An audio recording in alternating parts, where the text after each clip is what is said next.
Hello and welcome to Talk from Superheroes. Hey everybody, I'm Andrew Ivamy. And I'm Diana McCullum. And you're listening to Talk from Superheroes, where every week we discuss a piece of heroic television or film. And this is a different kind of hero. This is the heart of a hero? Yeah, it is Absolutely. Unquestionably the heart of a hero. No one could argue there are not several hearts of heroes in this movie. Heart of a champion Heart as of a well. champion. And also just some actors from Marvel. And also just some Marvel actors. But they're everywhere. There's so many. And Marvel directors as well. Oh, wait. Oh, I see what you're saying. Yeah, yes. Because that's why we are talking about Creed this week, which is directed by Ryan Coogler, who is going to be directing. It is Black Panther: Wakanda Forever, which is coming out next week. So in anticipation of Ryan Coogler's second Black Panther film, we are going to do one of his other films. We're doing Creed, which also has Michael B. Jordan, known as Killmonger in the MCU. Tessa Thompson, known as Valkyrie. Lots of things going on. Sylvester Stallone, known as whoever the hell he played in Guardians 2. That small cameo. Don't remember his character's name. That small cameo in Guardians. So there's that going on. And, lots happening. Creed 3 will have Kang the Conqueror as the main villain. So wild. There's a lot going on here in the Creediverse. In the Creediverse. But we are just getting some vibes from Ryan Coogler this week. Mostly was the reason we decided to do Creed as a little warm-up for Wakanda Forever. A fun little warm-up is what we're doing this week. So it's going to be fun. We're going to be talking about Creed. But before we get into today's episode, I want to thank everybody who tuned in to the Extra Life Game Day stream that we did this past weekend. When at the time of recording this episode, we haven't done it yet. But thank you all for tuning in, which I assume you did. And boy, it went great, didn't it? Oh, man. Sure hope so. I bet we're not wrong. I bet. You know what? Sorry about that one little technical hiccup in the middle. I didn't know that I could breakdance like that, so that was pretty cool. And wow, when that celebrity guest dropped by, can you believe it? We were all shook, but also like, we deserved that. We didn't even know that they knew we were having that event, so that's wild. So that's how we anticipate that event went. But thank you, everybody who contributed, everybody who donated. You're all wonderful, kind people, our fans. You're all wonderful, kind people. Even before it happening, you know what? We have seen the donation levels already coming in. You guys are great. I'm gonna go out on a limb. I'm gonna say it went great, and you guys are awesome. I'm gonna go out on a limb, and I'm gonna say we hit that $5,000 goal. Pew, pew, pew, I'm gonna hope. pew, I'm gonna pew, hope pew. and go and say that we did. We did. You know what? Tiger We did. uppercut to our goals. We did it this past weekend. Good for us. So thank you everybody who took part in that, who tuned in and checked it out, and also that lives as a VOD for a little while. So if you missed it and you want to check it out, you can head over to our Twitch page. Twitch, it's Stream from Superheroes on Twitch, or if you visit extralife.fromsuperheroes.com, you still have the option to donate, actually, if you would like. You are no longer entered into the prize raffles or things like that, but if you just want to be kind, you can check it out over there. That'll also lead you to the video on demand. But that was a fun event this past weekend. And as well, another event that I have coming up is if you are in the Toronto area, November 29th and 30th, I'm going to be recording my second comedy album, my sophomore album. I'm going to be recording it at Comedy Bar West in Toronto. So if you want to come out to that, it would be awesome for you to be there. November 29th and 30th, a live comedy album recording by me at Comedy Bar. And all of the information and tickets are available at live.andrewivamy.com. That's live.andrewivamy, IVIMEY.com. That's where you can get tickets and all the info. That's where you can get tickets, all the info. Andrew's already in his sophomore year. He's a little baby comedy bean. They grow up so fast, don't they? That's how it works. And also, Andrew's first album is available many places if you want to get a taste of what you're going to get at that second album recording. True, too. Different jokes in the second one, but also very, very funny laughs on the first album. That is true. Yeah, and we're going to have there will be guests from the network who are going to be on the show as well. The hosts of Villain Was Right, Rebecca Reeds and Craig Fay are going to be on the November 29th show, if I remember correctly. So check it out, live.andrewivamy.com. That's what we got coming up this month. And as well, before we get into today's episode, we want to thank one of our wonderful sponsors of today's episode. We want to thank our friends over at Miracle Brand. Winter is here, and for us, that can mean struggling to find the right temperature when we sleep. We run at different temperatures. I run hot, you run cool. Good sheets can help with that, because a good sheet isn't just a a hot or cold. It isn't one or the other. Good sheets can help temperature regulate, and that's why Miracle brand sheets, they are the perfect temperature all night long, using silver infused bed sheets that were inspired by NASA. It is absolutely incredible. I actually find for myself, our temperature in our bedroom changes dramatically at 7:30 when the sun hits our window, and I'm always like, oh, now I'm too hot, even if I'd found the temperature before, like when I went to bed. But like with Miracle brand's thermoregulating, I'm like, ooh, I'm cozy the whole time. This is perfect. Thank you, silver infused sheets by NASA. That's crazy. NASA did it. Silver infused sheets. I knew there was a reason we went to space. If you are a werewolf, be careful. Oh, man. These sheets can hurt you, so be careful if you are a werewolf. But if you want to keep werewolves away, then that's get very Miracle good. brand. Yeah, legally, that is not something Miracle brand asks us to mention, but that's just my personal flavor. I'm throwing that out there. That's a spitballing. But yes, there is huge temperature fluctuations in the morning if you have like east-facing windows and stuff like that. Like, you want to keep a well-regulated temperature. And just us as a couple with 2 different body heats running all night long, you want these self-cooling properties for a better quality sleep. And also, these sheets are self-cleaning, so they prevent 99.9% of bacterial growth, which helps them stay cleaner and fresher 3 times longer than other sheets. So, we're not always washing our sheets as often as we should be. Don't be ashamed of that. Let the sheet accommodate. You don't need to change your lifestyle. Yeah, so you have to clean them less. They're better for your skin. Clean sheets mean less bacteria, clogging up your pores, and fewer breakouts. There's just going to be a better sleep. You're going to feel better. You're going to look better. You're going to be like, no werewolves. Yeah. So many things with Miracle brand. And no werewolves is absolutely phenomenal. Also, they're just luxurious. They're comfortable. So go to trymiracle.com/TFS to try today, or gift it to someone special this holiday season. And we've got a special deal for our listeners. Save over 40% and be sure to use our promo code TFS at checkout to save even more and get 3 free towels. And Miracle is so confident in their product, it is backed with a 30-day money-back guarantee. So if you aren't 100% satisfied, you'll get a full refund. Upgrade your sleep with Miracle brand. Go to trymiracle.com/TFS and use the code TFS to claim your free 3-piece towel set and save over 40% off. Again, that's trymiracle.com/TFS to treat yourself, a friend, a loved one this holiday season. Treat yourself. And thank you, Miracle brand, for sponsoring this episode. Thank you, Miracle brand. And now let's get into the episode. Let's talk about Creed.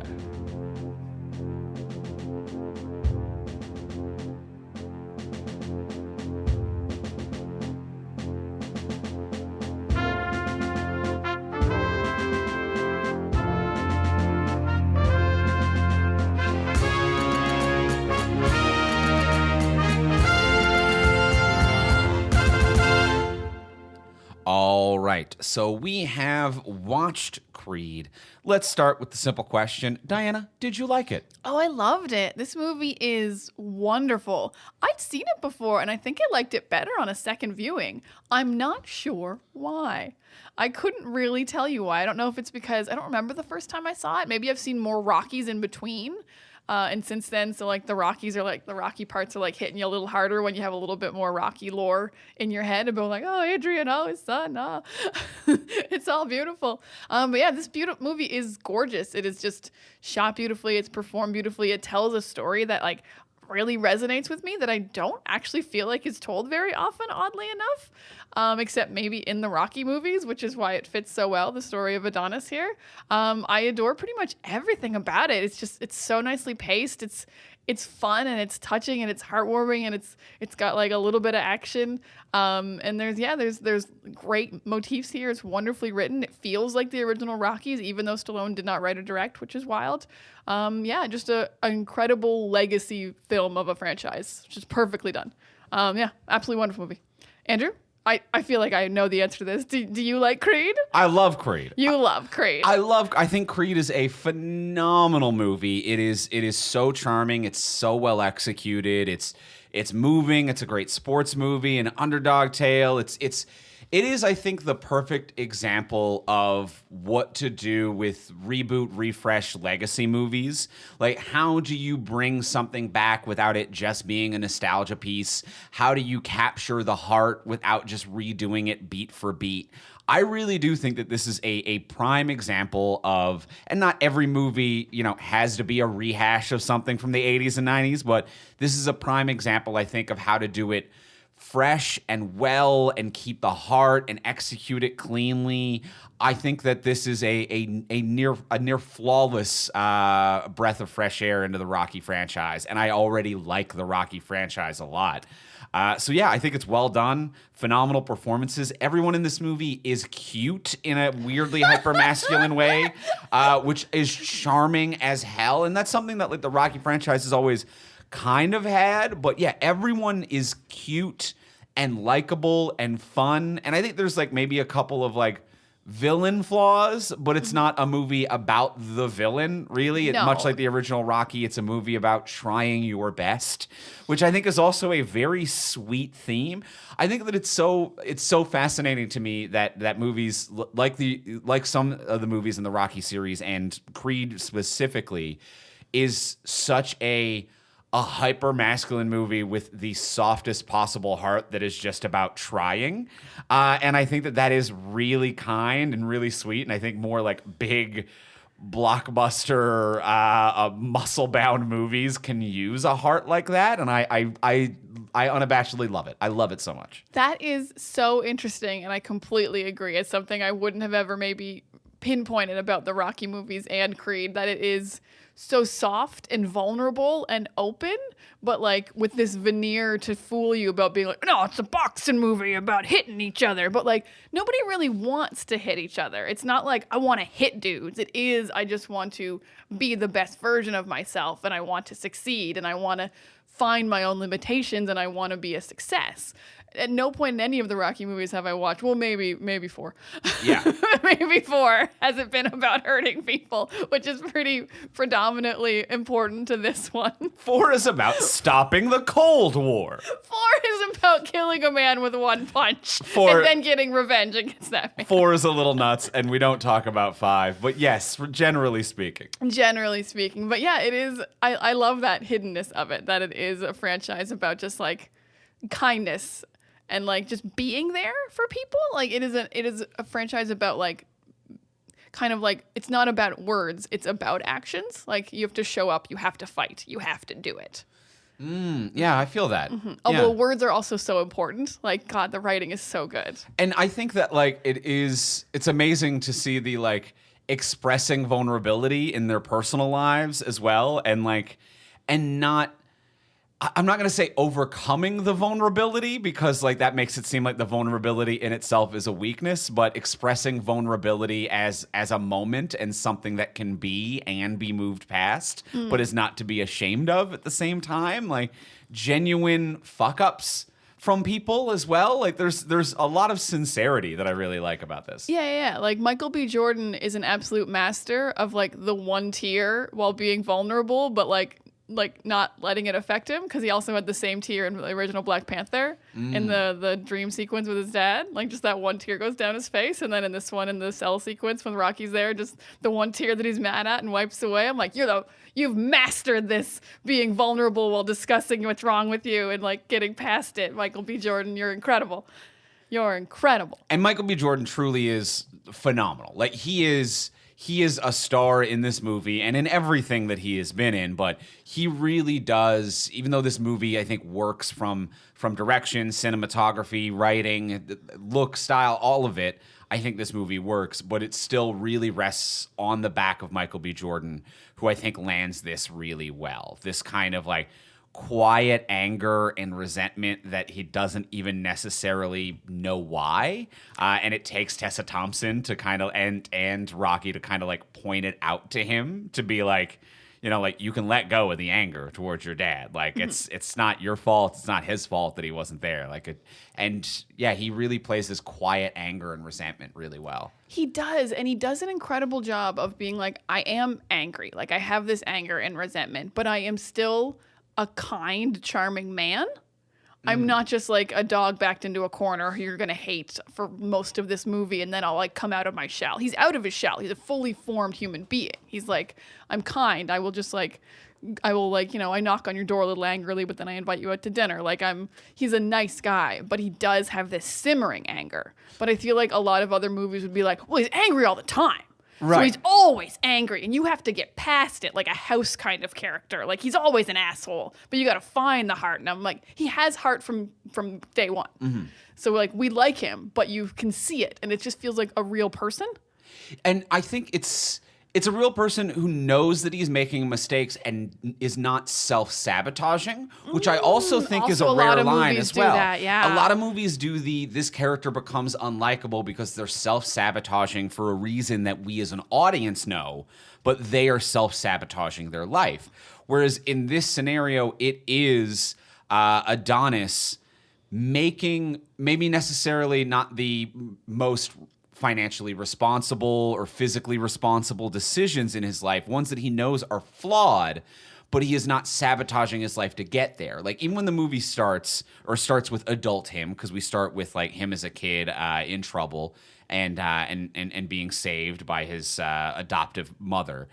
But then when it cuts to him, like, and it's current day, and he's got a day job, he's got a desk job, and he'd just done a fight, and he had just gotten a promotion, and he just kind of respectfully resigns. Mm-hmm, mm-hmm. And it's not like, I told the boss to go fuck himself because I'm a fighter and that's all I'm ever going to be. It's just a dude who's like, I could have done this job. It was actually quite nice that they offered me the promotion. But honestly, in my heart, that's not who I am, and I just have to kind of be true to myself. And I think that there's like a quiet dignity in him doing that. And like, from an objective life standpoint, yes, perhaps the desk job might have paid more or been smarter. Yes, not putting yourself in physical danger is more responsible. And like, we shouldn't like him. And even when his mother's like, this kid, or his adoptive mother's like, this killed your father. I don't want you to do this. If you do this, it's breaking my heart. Don't even talk to me if you do this. And him being like, I know, I hate that, but I really do have to do this for myself. He knows the mistakes that he's making, and there's just an inherent honesty and earnestness in that. He knows the mistakes, absolutely, and he is aware of them, but he's also not self-destructive in them. Like, as you said, like, sure, he quits a very well-paying job. His adopted mother is clearly a millionaire. Like, they live in a mansion. He's going to be fine. I'm sure he has some kind of trust money, like, or savings, even if he's been living in that mansion and working a good financial sector job. Like, he's absolutely fine money-wise, so that's absolutely fine. And then he goes to 3 different guys to train him. Mm-hmm. He's not just like, throw me into any fight. I'll fight in underground boxing matches. He's like, I want to do professional fights and I need a professional trainer. Like, he's not an idiot. He wants to do this so bad. He wants to be true to himself and he wants it, and he's so driven, but he's also like, I'm not dumb.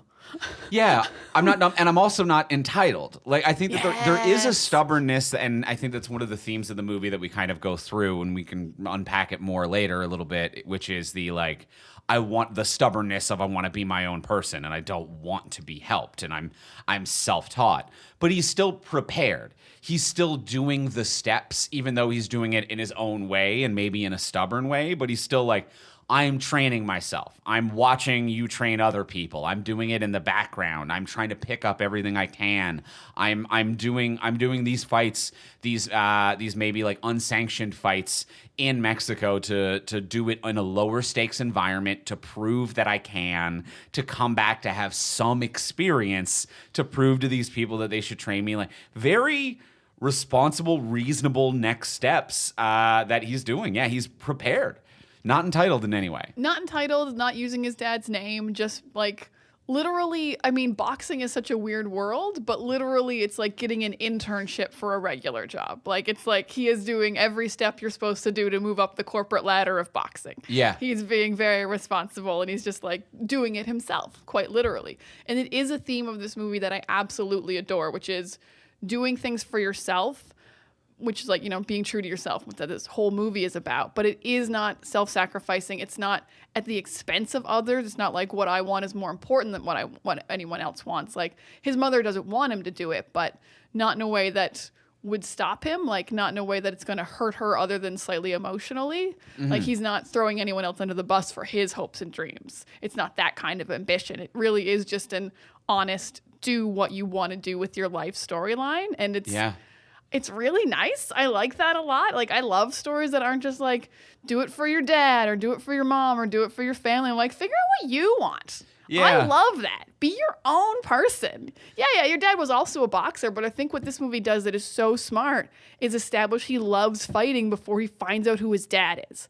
I think that is so important to this movie, to liking Creed and truly believing that this is what he wants and that this is what he's good at. The fact that, like, we open with him having already started a million fights before he even knows who his dad is. I'm like, this is very smart storytelling. This is the direction he always needed to be pointed in his blood, literally. It is Creed blood. Yeah. So this is just who he is. Awesome storytelling. And I think, like, a lot of great storytelling around the sense of pride, too. Like, one thing that I think is very interesting and just kind of, like, softly done throughout this movie is the parallel between him and Rocky. And it's one thing that, like, I didn't really appreciate until rewatch. Because this, the beginning of the movie, like, he's Adonis Johnson. He doesn't want his father's name, and he's kind of going through this identity crisis where he's like, I want to do it myself. I want to be self-made. I want to be my own man. I don't want to get opportunities just because of who my father's name is.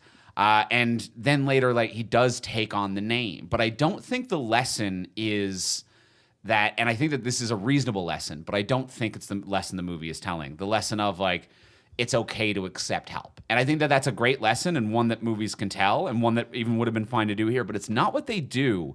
What they do is it's okay to accept where you came from and who you are, and then still just do something for pride and doing the best that you can do. And I think it parallels really well with Rocky's scenario, where there's that other trainer, I forget the name, but, like, the guy at Mick's gym who's training Leo, who's like, I want you to train my son. And when he's talking about it, he's like, Rocky training my son, that Rocky's a name, that's a draw. We will sell more tickets. More people will come out to see my son if Rocky's there. And Rocky's not training that dude's son. And it's not because that dude doesn't have a privileged connection to Rocky. And it's not because, like, Rocky hates that dude. You know, he's 1 foot out the door, yes. But it's because training him is just using his name for benefit. That's all it is. It's not heart in the fight. And eventually Adonis realizes that, like, he can use his own name as long as it's not done specifically for that, and his heart is still in the fight. And I think him and Rocky, like, getting into this and being who they are, and maybe that sells more tickets, but at no point is that why either of them are there, I think is a nice kind of parallel between the two of them. Yeah, that's definitely part of it, especially, like, Adonis coming right out and being like, do not tell anyone I'm Apollo's kid. Like, Rocky would adore that. He's like, oh, yeah, do it yourself. You got to drink your eggs in the morning and go for your run. Like, it's all you, kid. He didn't say that, but I've seen the Rocky movies. It's implied.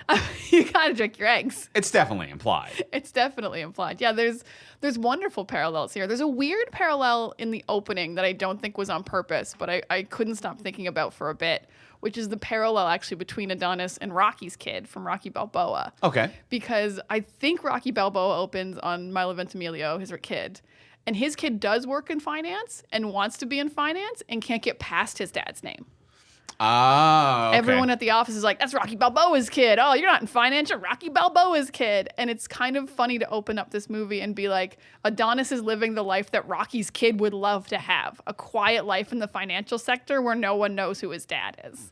And it is kind of, like, it's an interesting, like, look of, like, just people want what they want. Like, it doesn't really matter who your dad is. Like, your dads could be the greatest fighters of all time, and maybe you want to be a fighter, and maybe you want to be in finance. Everyone's a little bit different. Yeah. But kind of opening the movies on the exact same on these two, because Balboa opened with Milo, I think, was just kind of interesting to me, to being like, oh, these guys are the same. Oh, they're the complete opposites. They both work in finance, and one wants to and one doesn't. And they're representing different sides of stepping out of a shadow at the same time. I just found that kind of like a fun parallel. Interesting. Which is weird because Creed, the only one not written by Sylvester Stallone. But, like, obviously, they saw them all. It gets the heart. It gets the heart. What a great observation. I had never really thought about how these two Rocky Balboa and then Creed back to back are two movies very about like legacy and stepping out from behind a shadow. Yeah, I almost wish like young Rocky was in this, honestly, to like draw a little bit more parallel. But I always want Milo Ventimiglia around. course you would. I'm a weak, dumb woman who likes Milo Ventimiglia a lot. I have my flaws. I'm a very aggressive statement. Jesus, I'm a weak, dumb woman. Might be too hard on Just yourself. in terms of Milo Ventimiglia. Okay. I have my weak points where I'm like, I'm not proud of We this. could have stopped at weak. I think. There's just some element of not being smart and liking Milo Ventimiglia that just goes together. Which also latches on to my next point about Sylvester Stallone, which is he is absolutely incredible for having written like almost all the Rockies, so many Rambo movies, so many movies. And I'm trying to picture him at a typewriter.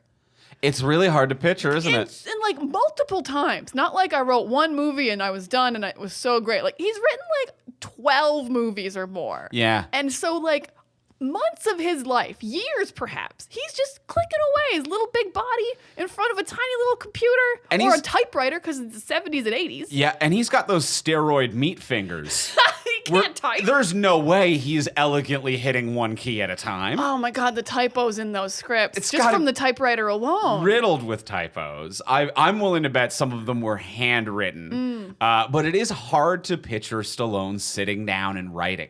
Yeah. And it really is hard. And he must have like a schedule. Like he must do it all the time. I really want to see Stallone's like setup.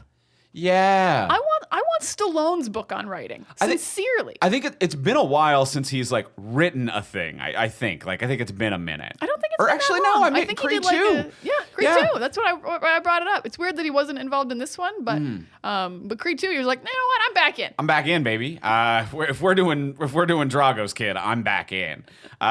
So yeah, it's hard to picture him. He's such an enigma. Like he's someone. What a complicated He's man. someone you think. Like, if you grabbed someone on the street, you're like, do you understand Sylvester Stallone? The average person is like, yeah, I get it. But what is Sylvester Stallone? But do you, though? Do you understand he wrote and directed all the Rockies? And also he is like, he comes off very much like Rocky as an unintelligent man who is actually incredibly intelligent and successful and driven and perfect at what he does. And he's a good actor, but also a terrible actor at the same time. Like, yeah, we don't talk about Stallone in the Nick Cage way we do. I was just about to bring up the Nick Cage on steroids, where it is just a weird ride. Because he is very good in this movie. Like, I would actually say, like, very emotionally charged, great scenes, and a lot of that credit goes to Ryan Coogler as a director, because I think they're like, it's well shot, it's well executed, and obviously, when you look at Stallone's career, a large part of what succeeds or not will come down to who's directing him and if someone gives a fuck. Fair. But yeah, Stallone actually has like a lot of heart and warmth and sincerity in this movie. I really keep going back to sincerity, which I think is the crux of it all. But Stallone really sells that from Rocky. He does. It's sincerity, it's vulnerability, it's emotion. I mean, a very depressing piece of trivia is that Stallone's child died right before this movie of a heart attack. So like it kind of I read just like a couple brief interviews of like he's like that really emotionally charged this movie about a father-son relationship. I would imagine. And like feeling your clock ticking as time goes away and having lost a lot of members of your family. So I imagine Sylvester Stallone is always good, but I imagine the emotions were right on the surface the whole time and not too hard to tap into when you're getting to these really emotional scenes. Wow.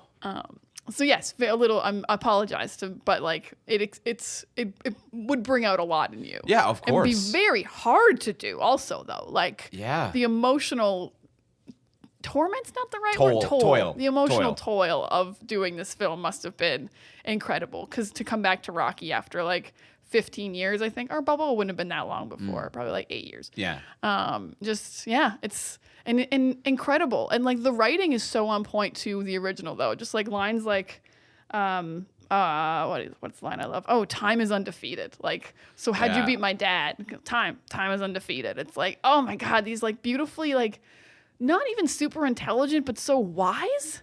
Yeah. Very wise is how I describe It's a very real character, but it's one of those characters that's like it's real but rare. Like I think we've all kind of met this version of Rocky, like this older Rocky. Some version of this at some point in our lives, I feel like a lot of people have met, where it's someone who's seen too much shit and has come out of it okay. And it's like 5% of people who've been through a little too much shit in their life who have come out and be like, I'm actually kind of better than I was when I was younger and have way more perspective. And like, it is a person who's out there in the world. And whenever you do meet these people, it's like, holy shit, what do you, and it's just these like, yeah, these simple boiled down nuggets of life that they get. And it's quietly poignant. And I really like it. Yeah, quietly poignant, but just this like this very hard to grasp character of like I've seen too much shit and I have valuable life lessons to impart, even if I am not traditionally the smartest man. Like I misspell the word shadow, but I'm also like the smartest guy in the world when it comes to boxing and like life and like knowing what to value. Yeah, so much happening. Yeah, there's so much going on. So much good stuff. An enigma of a human being and a character. Yeah, Rocky and Stallone, both incredible enigmas to me. Even the bad stuff of Stallone career, writing Staying I've never Alive. Seen 5. I thought you were going to say Rocky 5. I was going to say writing the sequel to the bad sequel to Saturday Night Fever, which is like. And being like, you gave your brother a singing career and wrote a sequel to Saturday Night Fever. And it's like, walk into any gym and just be like, hey, anyone in this gym who looks like Sylvester Stallone, how many bad musicals have you written? They've written none. What is Sylvester Stallone? He is an enigma. He is an enigma. Although there are just some people who have incredibly hilarious writing credits. I think Shyamalan wrote She's All That.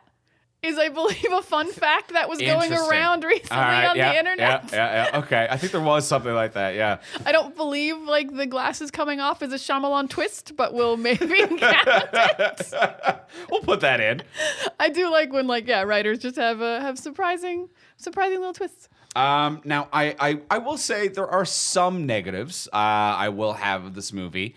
And I would say one of the main ones just kind of being that, like, the main villain, we'll say, the main competitor, Pretty Ricky Conlon, is just kind of nothing. I don't really give a shit about this dude or anything that's going on with him. Taking a break at the end of like the first act to be like, here's an HBO miniseries about Pretty Ricky Conlon. I'm like, we couldn't have fit this in the story at all without doing a cross promotion for HBO Sports.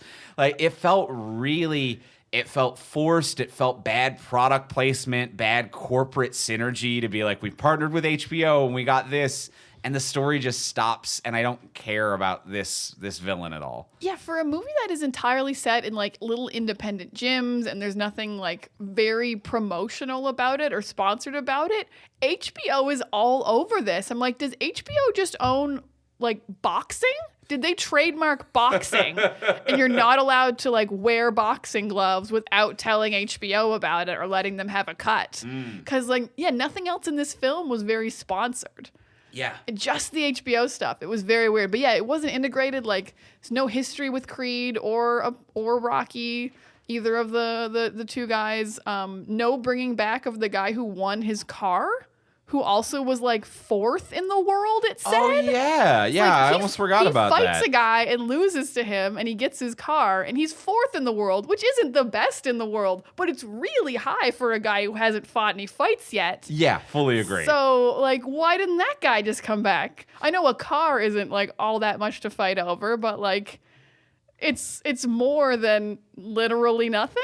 Yeah. It's more than literally nothing. It's at least a callback to a character we met. You could at least like add maybe an emotional connection to the car to make it more important, to be like, that car was given or something was given to me by my dad or something. Trash talking in that moment, or like, his trainer wouldn't train him and he is training this guy.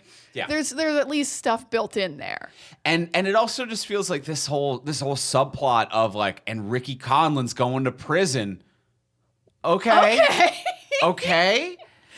When? Jesus, why isn't he in prison yet? And I get, if you're rich and famous, court cases are going to take a while, sure. All right, this is some real Robert Downey Jr. gets to make The Fugitive, but all right. Yeah. Being the fugitive with an ankle bracelet on. But it's just one of those things where it feels like they thought it was going to be poignant in some way. To be like, you know how sometimes sports people get in trouble, but I'm like, but you don't have anything to say about it. And also, you picked a violent, non-violent crime. Like, you wanted the best of both worlds. Like, I felt like the movie was very much like, we don't want you rooting for this dude. He is a bad guy. He's going to jail. And it's like, oh shit, did he assault someone like a lot of athletes do? And it was like, he had a gun, but I would like to make it clear he did not use it. No one was hurt. He committed a technical, non-violent crime with implied violence, but not so much that you're not going to like him at the end of the movie. I'm like, that actually is kind of the worst of both worlds. Yeah, it doesn't give you anything to work with. Like, that's the kind of crime that, like, a nerd cop gives you a ticket for. Like, you had a gun and you didn't use it or threaten anyone with it. Like, is this movie set in England? Because that's the only place that's illegal. Like, right. Literally, like, if you just have a gun in the States, it's like, yeah, and you're in the States. And I think that's also part of what they tried to do, to be like, this is something that when we show it to American audiences will not think he's a bad guy at all. So, yeah, it really is just the worst thing that they could write. And he could just not be going to jail because it also has no effect on the plot whatsoever. Yeah, there's almost a parallel to Rocky that, like, I feel like maybe they didn't want to make, but because the first Rocky movie is very much just Apollo picks Rocky out of a book. Yeah. It's like, I need someone to fight. And I almost feel like if they hadn't announced, like, if it hadn't leaked that his name was Creed and he had just gotten picked out of a book as this up-and-comer. Ah, okay. And, like, the Creed name really had no play in it. And then maybe it came out before the fight that he was a Creed, and everyone's like, even better. But, yeah, like, it just doesn't mean anything. Like, he's got no connection. Like, if he was just the world's best fighter and he picked him out of a book the way that Apollo picked out Rocky, I'd be like, oh, that's a cool parallel. That's just, like, history repeating itself. It can happen. People can just earn their way up to the top through luck and hard work, a combination of the two. Yeah. But that's not what happened here. No. It's just, it was a weird crime thing, and then he did assault his opponent at the weigh-in. That's way more of a crime. And he did that is straight up a crime, and that he's being sued for, and the World Boxing Commission is being sued for, and now we're doing another one of these, and that's why he needs a replacement. So yeah, I think they wanted him to be not likable, when really he just needed to be a fighter who was a challenge, and that was it. Yeah, I will totally agree with that. Yeah. Now, since we're on brief negatives, I don't think I love Tessa Thompson, and I don't dislike the storyline with Bianca, but it doesn't do much for me in the grand scheme of the story being told, I will say. I actually say that I'm actually going to say the opposite, that I really like it. I think it works really in the story. I think the only thing I don't like about it is the fact that it is kind of resolved off screen by Rocky. That's the only thing I don't like about it. I would say that, like, meeting Tessa Thompson's character Bianca, I think it's a great meet cute. They have charisma and chemistry. I really buy into it. They're adorable together. Laying on the carpet and a cheek kiss is so cute. Oh, don't you get me started on a little starting your relationship with a little cheek smooch instead of a mouth smooch is the cutest thing. So adorable. Super cute. And I think that, like, they're trying to draw a parallel with her hearing loss and, like, you know, boxers and fighters in general having a short-lived career. And, you know, her talking about, like, it's what I want to do and I want to do it for as long as I can. And that's the only reason any of us do anything. Like, we got to do what we're drawn to doing for the short time that we can do it. And I think that, like, it's... You know, like, they both have that fiery passion of, I'm working hard, fuck my upstairs neighbor, fuck my sparring partner. I'm going to do what I need to do when I need to do it to succeed. But and I think that they have that in common, and I think that that really works. And I even kind of understand his fuck up. Like when he fights the other musician at the back of the nightclub, huge fuck up, selfish move, aggressive dickhead thing. We as an audience understand that he's in this big emotional situation and that fuels the fuck up, but he apologizes. He even says like, I'm not coming up with excuses. I'm just saying that this is what happened. I buy the fuck up. I buy the forgiveness. I just don't buy that it happened off screen. That's my thing. But you don't buy it at all. Oh, I buy it. That's not my problem with it. They are very cute together. Their chemistry is great. All the parallels you just talked about totally make sense. I do think it bloats the movie, and I'm not sure if Adonis really needed anything from Bianca. Like, he was already completely driven to do this. I don't think she motivates him any more than he was before. Like, he already had moved here. He hunted Rocky down. Like, he quit his job. He was already all in when he met her. I think they totally work as a couple. And, like, I think they do have cute chemistry, and there is a parallel there. But I just don't think she filled any gap in the story that was there. I think if this was just a story about him and Rocky, it's kind of still the same story. Yeah, you're right. You're right. I do agree with that. And when the movie's like a little bit too long, I'm just like, okay, I don't know if we even needed her at all or this much. From a time-wise and an editing perspective, I can see what you're saying. I can agree with the bloat that it doesn't serve a purpose.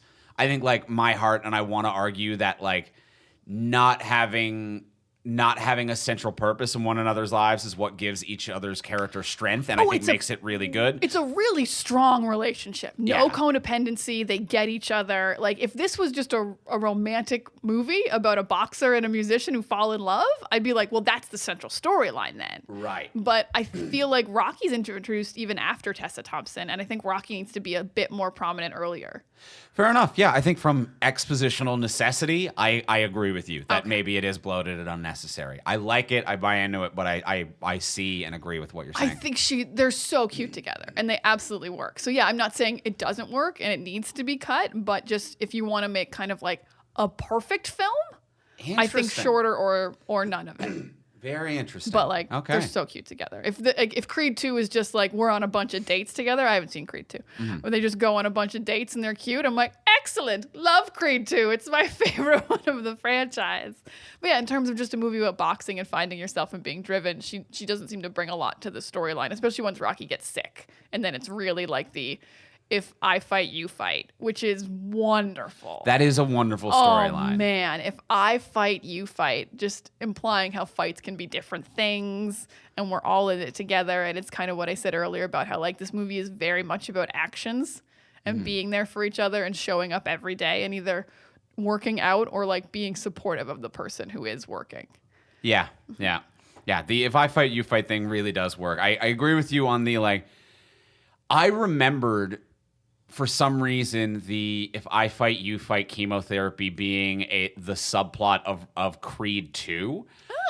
Because it is a lot for this movie. And now I'm almost kind of agreeing with you on the bloat thing. And maybe I just leaned more towards like I remember that being part of a different movie, in which case the relationship stuff is a reasonable amount of time and then the final fight happens.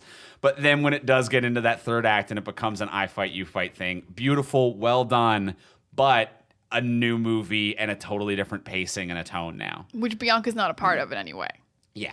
Yeah. So that's my small critique of like, it's weird to critique a thing that absolutely works, but I think should be removed. Yeah. It's a rare one. Yeah.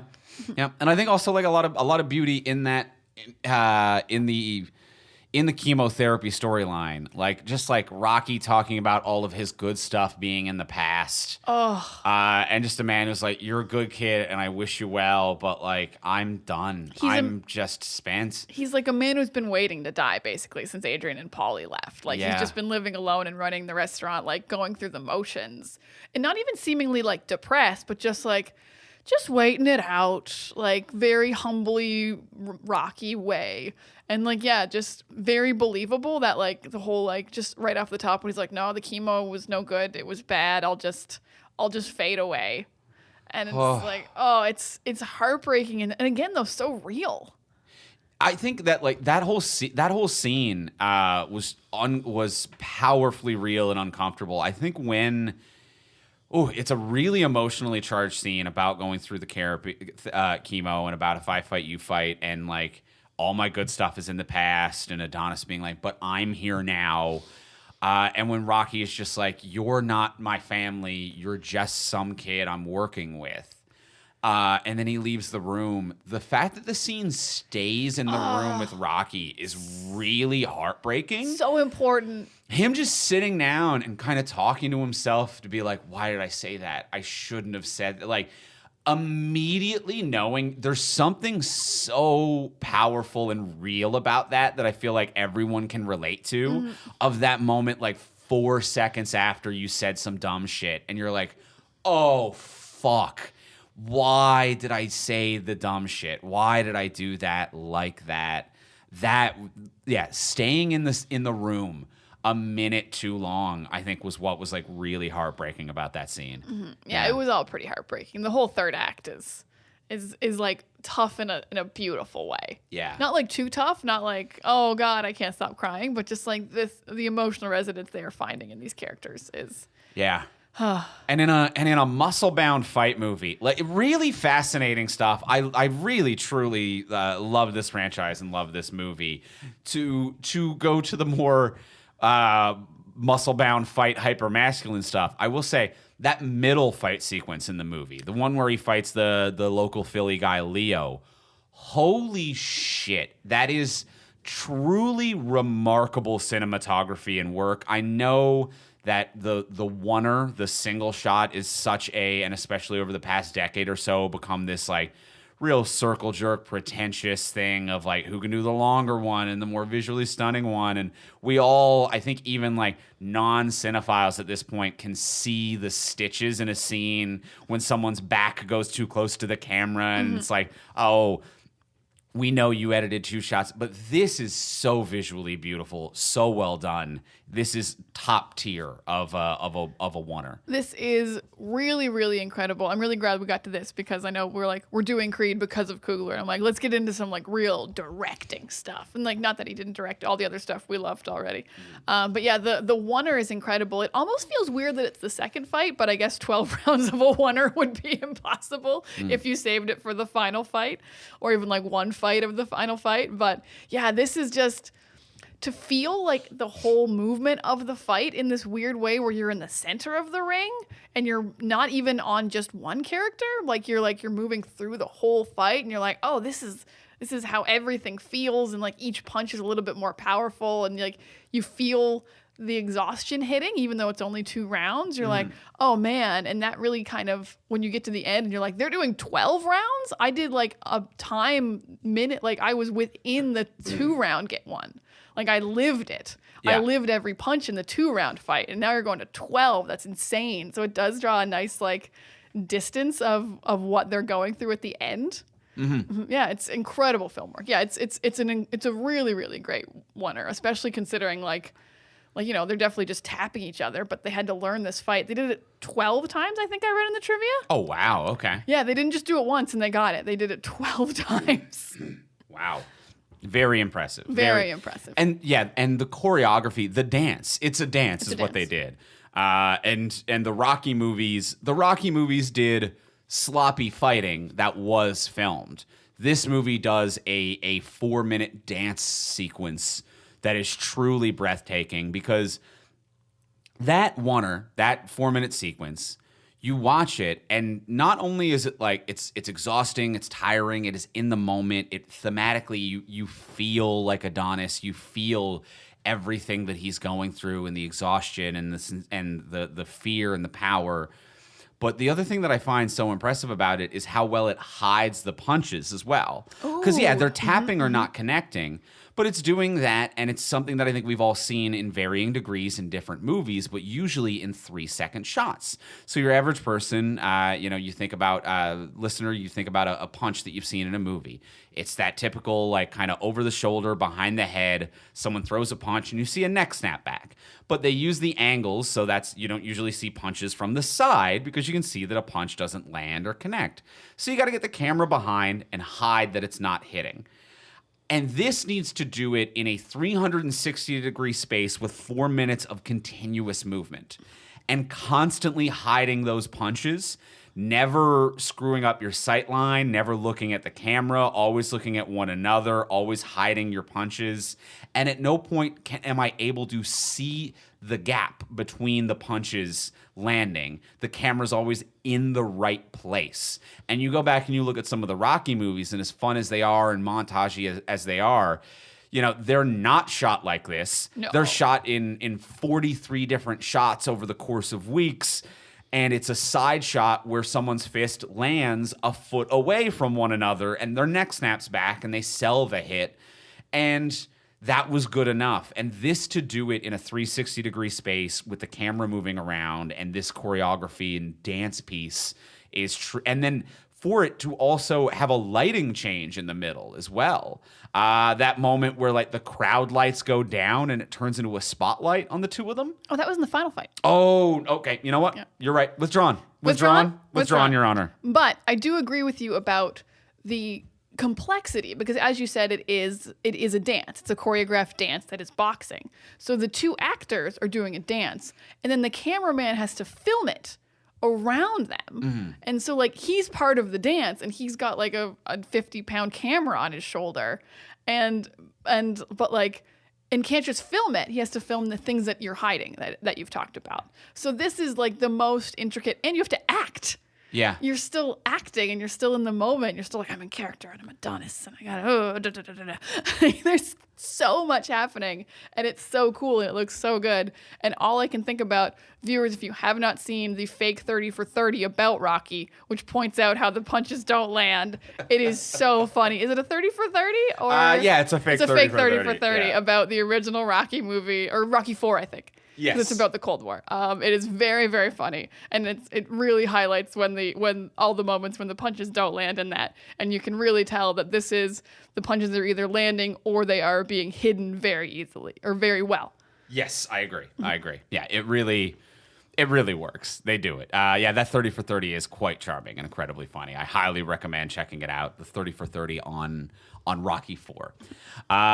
So yeah, that fight works. The final fight does not work as well in comparison. Kind of what I was trying to say a little bit. Yeah, they kind of blow their load on like cool fight by having like a one-er really cool fight as the second fight. And then the final fight is like, oh, it's pretty good. Like, although I will say I really, really love knockdown, complete silence as we do montage flashbacks, boys on the ground, and then like jumping back up. And like that was surprising, not just a wobble back to your feet, like the jump back up I did not expect. And you feel all the air get sucked out of you as it happens. I think that's really cool and I really like it. Coming back from consciousness the way I wake up from a nap felt very powerful.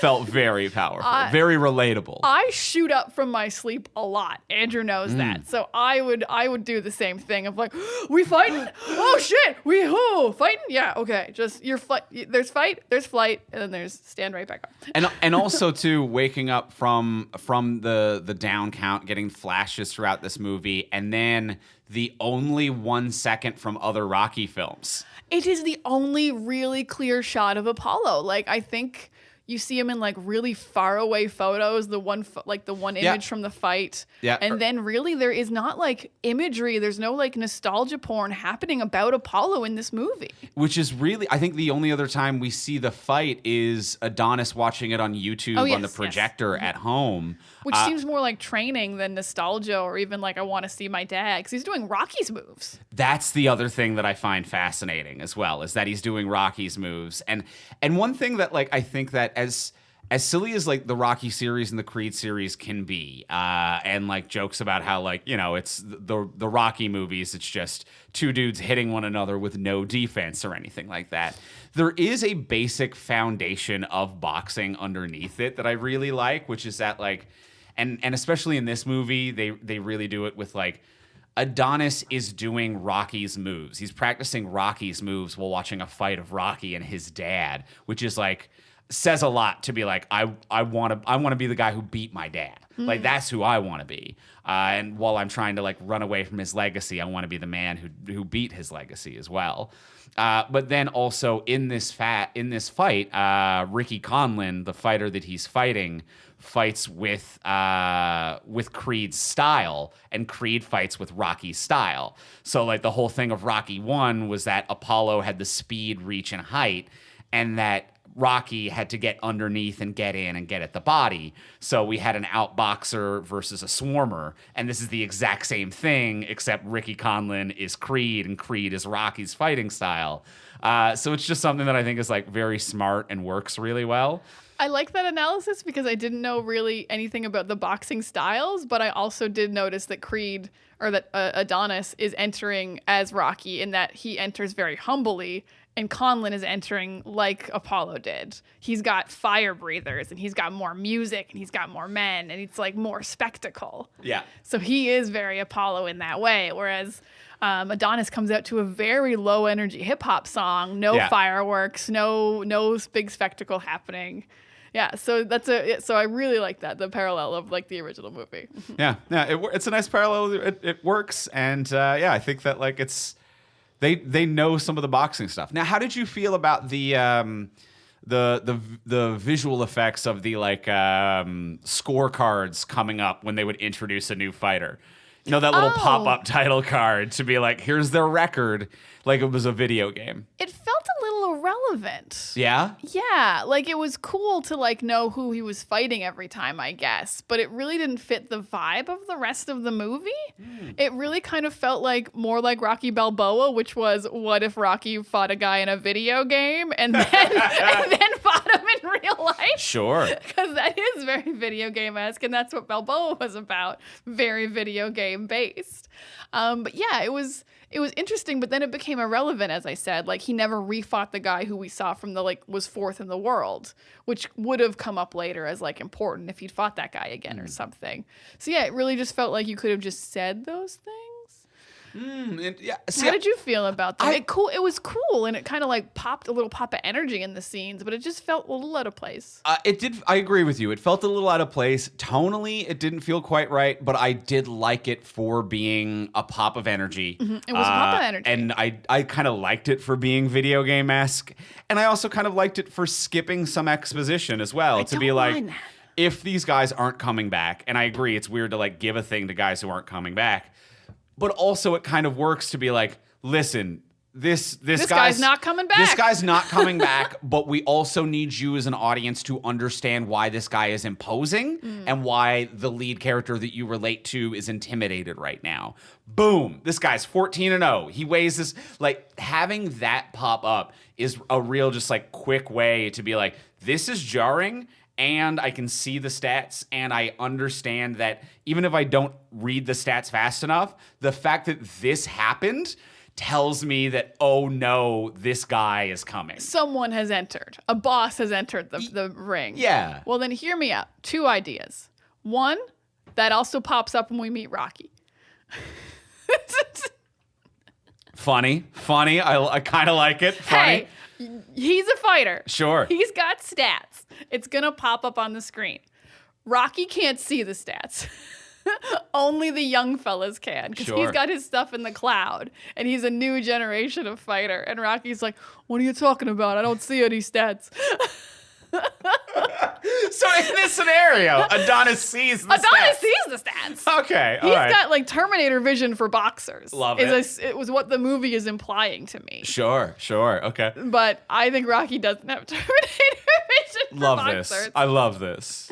But he sees Rocky, he's like, that guy needs to train me. He's got the best stats. Yeah. He's got the most all out on his stats. He's got a plus to charisma. He's got a minus to speed. Oh, fuck, that's good.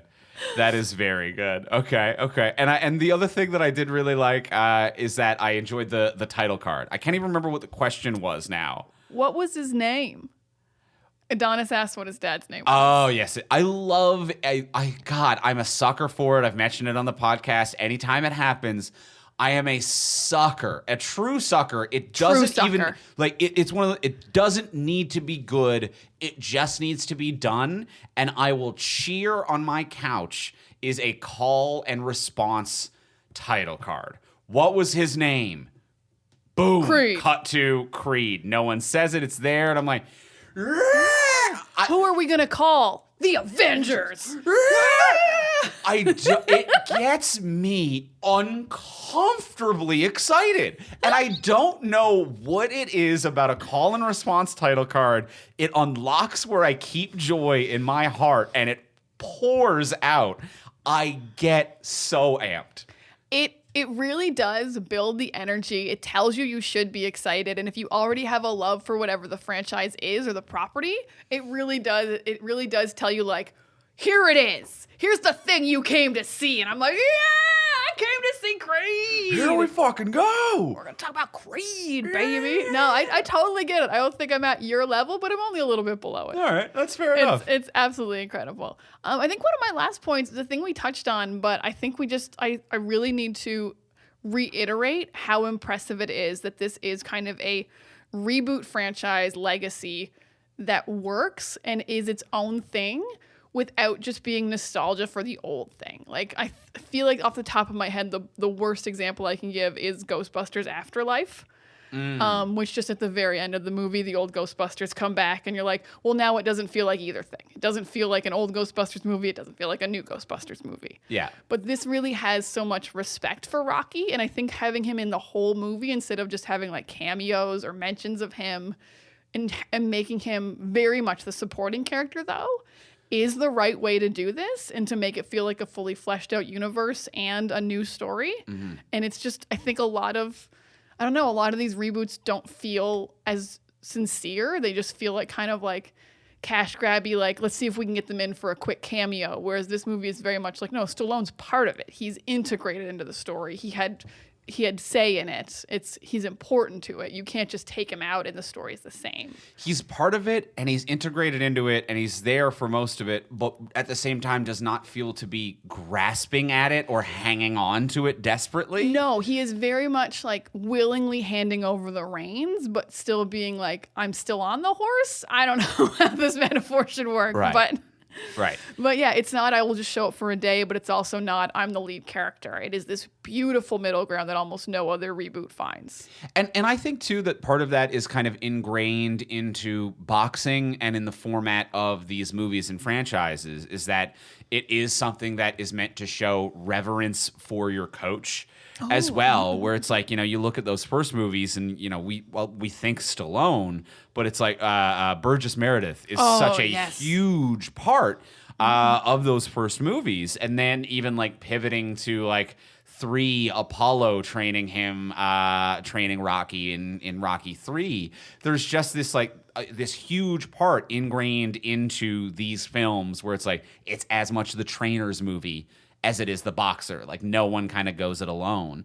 And I think that really carries itself well into a passing of the torch movie. Yeah. Yeah. So, yeah, I agree with you. I like it. It absolutely works. And I'm like, I feel weird that I'm blanking on the franchises that aren't doing it well, but it's like literally every other one, maybe. I think Spider-Man 3 is the only other one that I'm like, nailed it. Yeah. I'm going to give Spider-Man 3 a nailed it. Yeah. Spider-Man 3 was a good time. Yeah. But yeah, I agree. This is, I think, one of those classic things that happens a lot on the podcast where it's like, it's just like we mentioned on 4 other podcast episodes this year when we talked about, what were the other examples this year? I'm going to think about it as soon as we're done recording. Exactly. Yeah. Our listeners will remember it better than we do because our listeners are phenomenal and also our memories are trash. Yeah. I'm thinking about this movie. Exactly. I need some stats to pop up when I look at a boxer to help me out. It is very helpful to have stats pop up. Well, I think we're doing good on Creed. How you feeling? I'm doing great on Creed. What an incredible movie. Ryan Coogler is an incredible director. Everyone involved did an amazing job. And I love a Rocky-type sports movie. I feel like I can accomplish more now having seen this movie. Like, I sincerely feel more of a fight in me just for life in general. I definitely do, and it's exactly what I said about what I love about the themes, though, because it's like it's fight in me and it's for me. Yeah. It's like I have to go out and get the things I want. And I have to do it for me, and I have to do it myself. And if I have a support system in place, that's great. I'm going to have a wonderful time with these charming folks who are around. Andrew. Hello. But I'm going to do it for me. Gotta and that's do it lovely. For you. It's a wonderful film. It's a wonderful film. Terrific time. Well, let's go in for the close. We're going to ask the final question of what would you change? So now that we've discussed everything we discussed, what would you change about this movie if you could change anything? Before we do ask that final question, we want to give a thank you to our other sponsor of today's episode. We want to thank our friends over at Quip. Our friends over at Quip, who make it easy by delivering all the oral care essentials you need to care for your mouth. The Quip electric toothbrush is loved by over 7 million mouths. Million. Yeah. 7 million. 7 million mouths. That's a lot of teeth. I can't even do the math on the teeth. And especially when there's going to be some variance on teeth as well. Because there's going to be kids and they get old and they get new. Because there's kids' toothbrushes. They got kids. They got adults. Yeah. So you can never get an accurate number on the number of teeth, but that's mouths, a lot of but mouths are easier to count. Considerable 7 million. amount. 7 million mouths. Considerable amount of mouths. You've got to get your dental hygiene under control. Take this from me, someone who did not do enough for a lot of my life, and now I have aligners. I'm trying to get my things under control. I'm trying to get my mouth under control, and having aligners as well. It means that I'm popping these little invisible teethies off every time that I got to have a meal. And then I've really got to get in there and clean my teeth before I pop them back on if I want them to be clean and keep bacteria out of there. And Quip is helping me do that. They are making sure that I'm getting the proper 2-minute clean with 30-second pulses to guide a dentist recommended clean. So that way, when I do put my aligners back on, they're clean. I'm not getting stains. I'm not getting as much bacteria. When I visit my hygienist, they're like, "Oh, hey, what's going on in here?" And I'm like, pretty smooth stuff. Quip. And it's good. It's lightweight. It's got a sleek design. It's got this cool little travel cover that also doubles as a mirror mount, which I love. And they really got the whole kit, if you will, for everything that you need. They've got everything you need to build a complete routine. They've got 2 ways to floss. They've got a floss string that expands to clean, and they've got a reusable floss pick that replaces over 180 disposable picks with every refill. So you're gonna be flossing. You gotta floss as well, even though the Quip's real good. You gotta floss. You got to get in there. And they're gonna ship that all right to your doorstep. It's fantastic. And the shipping's free. So if you go to getquip.com/super right now, you'll get your first refill free. That's your first refill free at getquip.com/super. That is spelled GETQUIP.com/super. Quip, the good habits company, and thank you, Quip, for your support. Thank you so much, Quip. And as well, we will remind our wonderful listeners, you there, that great pair of ears between these headphones. Hey, please subscribe, rate, and review on Apple Podcasts, iTunes, Spotify, Podcast Addict, wherever you get this podcast, wherever you're listening right now. By subscribing, rating, and reviewing, you help us move up the charts. You help us get recommended to new listeners. And then when new listeners find us, they're more likely to hit download and actually join the party. And that makes a huge difference in our life. Oh, welcome to the party, pal. Subscribers, reviewers, everybody. It's a good party to be at. We love getting the reviews. We read them. And more importantly, people who might listen to this podcast read them and say, hey, this is a good podcast. It also really helps us to have more recent reviews. So people are like, it is an active podcast. That's right. It has got listeners every day. It's got new people hopping in. It's always hip and happening and jipping and japping. Oh, jipping and japping. I'm not sure if I'm going to latch onto that one. No, that was nothing. I tried to come up with a rhyme, but I really just changed one word and it didn't work. So do better than me. And leave a better review than Andrew. Leave a better review than me. I'm sorry I'm like this. Hey, I'm weak and dumb from Milo Ventimiglia. Hey, so you're better than me. We all have problems. We all got problems. And as well, if you want to support the podcast monetarily and help us solve our problems, you can check us out over on Patreon. I use my Patreon money for Milo Ventimiglia therapy. Money can buy the solution to some problems. When they say money can't buy happiness, it can buy therapy. It can buy very normal happiness. I no longer watch Heroes on repeat. Thank God. So check out our Patreon. A lot of you know what Patreon is. It's a monthly subscription service where you can subscribe to content creators like us and get cool bonuses according to your subscription level, which is whatever you're comfortable with. $1 a month, 10, 15, 20, whatever you're feeling. And you'll always get some kind of a bonus for doing that. If you just want to do $1 a month, those add up, make a huge difference in our lives and the network. So definitely do that if it's in the budget. At the $10 hero level, you get an extra bonus episode of this podcast every single month. So that's a really good time, and you get access to the full back catalog as soon as you sign up. And if your financial situation changes, any given month, you can cancel, you can change your level, you can go down, you can go up. If you want to, you can sign up for a year, and that means that you get 1 month free. So there's lots of different options according to your financial level, all of which are going to give you cool bonuses. They're all going to give you cool bonuses, and all at your comfort level and your availability. In October, we did Hocus Pocus. It was a really fun time. Thank you for all the patrons who replied to my question about if you got pop on Halloween. It seems I'm the weird one. So we answered that question about Halloween and Hocus Pocus, but you do get access to all the old ones immediately. Patreon's paying off already. Oh, answers to my questions. Yeah. Thank you, everybody at Patreon. And if you want more Creed talk, we will be talking about Creed 2 on this month's episode of the Patreon exclusive. That will be up probably within a week. So if you want to hear us talk about Creed 2, if you want to hear us get on that Drago front, even more Creed. Look out. Drago's in this one. We're going to be talking about Creed 2 on this month's Patreon exclusive. So you'll want to head on over there to check that out.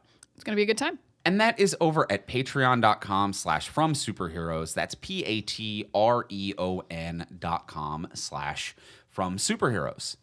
And now, let's go in for the close. Let's ask the final question of what would you change? Diana, what would you change? I've got two pretty big changes. Oh, pretty big. Pretty big. Wow, okay. But I think they're solid because so the big one is we did discuss that I love Tessa Thompson and I think the Bianca storyline works, but I also think it can be removed. I am removing Bianca entirely. Whoa. I do want more with the mom. I think that is completely unexplored. I think I'm going to remove Bianca entirely, this woman who's very good for him, a very good relationship, who I don't think does anything for him in this story and gets him where he needs to be. I do think this entire thing with his mom is so unexplored. She doesn't want him to do it. She lost his dad to this, and she is just sitting at home drinking while he fights again. I really want her re-involved in this storyline. I want her to kind of take all the places that Bianca fills in this story. And I want her to be at the fight at the end. So that's going to be my biggest change. She is so removed, and she starts this movie, and she is the first act of his emotional crutch and his support system that he kind of goes away from, and he does not come back to.